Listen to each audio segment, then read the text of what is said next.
नमस्कार, श्री स्वामी समर्थ. सर्वांचं स्वागत आहे. स्वामी कृपा या माझ्या चॅनेलवर. तर आपण मंदिरात गेल्यावर देवाकडे उभं राहून काय मागतो आणि देवाकडे पाठ असताना किंवा इतर वेळा आपण काय वागतो, त्यावर बऱ्याच गोष्टी अवलंबून असतात.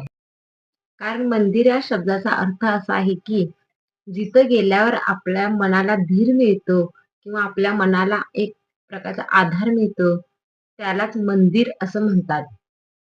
मनाला धीर देणे म्हणजेच मंदिर.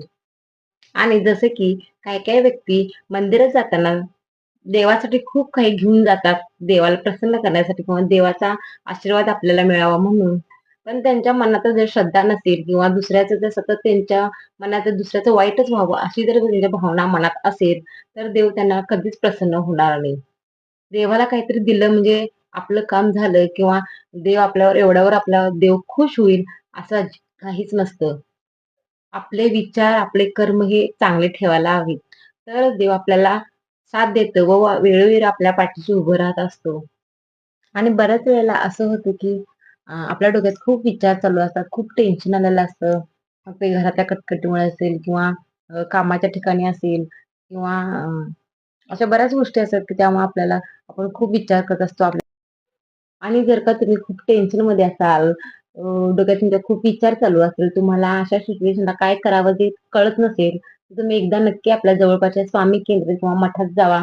तिथे गेल्यावर तुम्हाला अ, खूप बरं वाटेल. आपण फक्त तिथं जाऊन शांतपणे स्वामींच्या फोटोकडे किंवा मूर्तीकडे पाहायचं आहे आणि आपल्या मनात जे काही विचार चालू आहेत, आपलं जे काही टेन्शन आहे, ते आपण स्वामींशी शेअर करायचं आहे.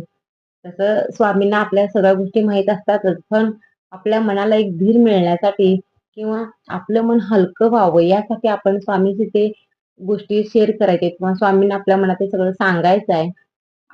तसं केल्यानं काय होईल, स्वामी आपल्याला पुढे काय करायचंय ते मार्ग तर नक्की दाखवतीलच. आपल्या मनाला खूप बरं वाटेल, आपलं मन हलकं होईल आणि ही छोटीशी माहिती तुम्हाला कशी वाटली सांगा नक्की कमेंट करून. श्री स्वामी समर्थ. जय जय स्वामी समर्थ. धन्यवाद.